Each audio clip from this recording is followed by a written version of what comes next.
how to uncover product opportunities by starting with keyword demand instead of product listings. Why is this important, and how does it actually make you money? This exact method is something I've used personally, and even Carrie and Bradley have used at least 10 different times over the last couple of years to find products that they've gone on to launch successfully, as well as I on Amazon. Yes, it's totally fine to start with product-based research like we walked through earlier, but eventually you're going to have to focus on keywords, because keywords are really what drive visibility and sales, and the right keywords tell you what people are actively searching for. And when you build with that insight, you're building with demand in mind. That, my friends, is why Helium 10 added the second tab inside a black box. You'll see it right at the top. Just click on keywords, and then this tool will let you skip ahead, start your search from a more strategic place. It's kind of like cutting in line and starting closer to the answer, especially compared to how time-consuming manual product research can be. So let's walk through how I'd use it. The first thing I set is search volume. I usually go with a minimum of 3,000, and you can input a max number if you'd like. There really is no magic number here. You can customize this based on your goals, but in the US marketplace, I recommend starting with at least a minimum of 1,000. If you are searching in a smaller market like Germany or the UK, something around 500 still will signal to you decent demand. Next, I'll add a price range, let's say $20 to $40. That doesn't mean it will only pull up listings priced in that exact range. It just means that on average, the top products ranking for those keywords tend to fall somewhere between that price range. That is a healthy window for profitability. From there, I will set a max review count of 150. I'm looking for keywords where the competition is still relatively light, or products ranking on page 1 have not yet racked up thousands of reviews, right? That gives me a stronger chance of standing out. Here is one filter I always recommend, and that is word count. Set a minimum of 2 or more. I usually go with 3 or even 4, depending on how niche I really want to go.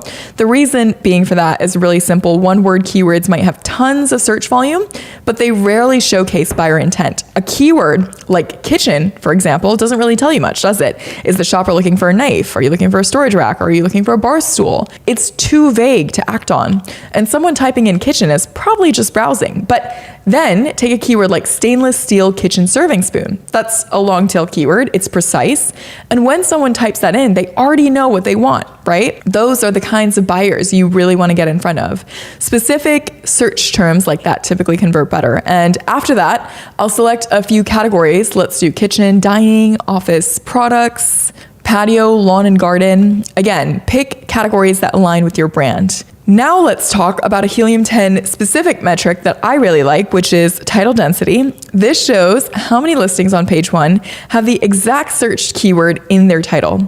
For example, if I search coffin shelf and the title density is 10, what that's telling me is there are 10 products on page 1 included in the exact phrase format coffin shelf. No plural change, nothing like that, not variations like coffin shaped shelf, but that exact match, coffin shelf, inside of the title. Why does this matter? Because the lower the number that is, the less direct title competition that you're facing. It's not a guarantee that you will rank easily, but it does increase your odds of landing on page 1 with a well-optimized listing.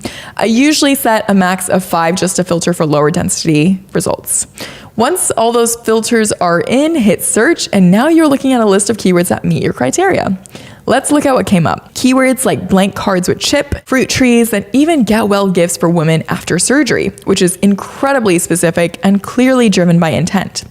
But here is one that totally caught me off guard. Cruise ducks for hiding with tags. I have never heard of this before in my life. Let's look it up on Amazon, and sure enough, it's searched thousands of times every month. The number 1 product has 500 plus recent sales and only 29 reviews. One listing has the Amazon's Choice badge with just 100 reviews. And another product is already ranking in the top 10 with 0 reviews. It was just launched and it's already gaining traction. Now ask yourself this: how long would it have taken you to stumble on that organically just browsing Amazon? Hours? Days? This took me less than a minute in Black Box. That That, my friends, is the power of keyword-driven research. You're not guessing, you're identifying what real shoppers are searching for and spotting trends before they're saturated. Whether you're launching a new product or expanding your existing brand, this tool is going to help you validate ideas quickly, spot low competition keywords, and make more confident decisions. Try this method the next time you're brainstorming product ideas. It's one of the fastest ways to find real overlooked opportunities in the market without spending hours in a rabbit hole like I have when I was doing things manually. I'll show you how to take this black box for keywords information even further in the next video over, so I'll catch you there.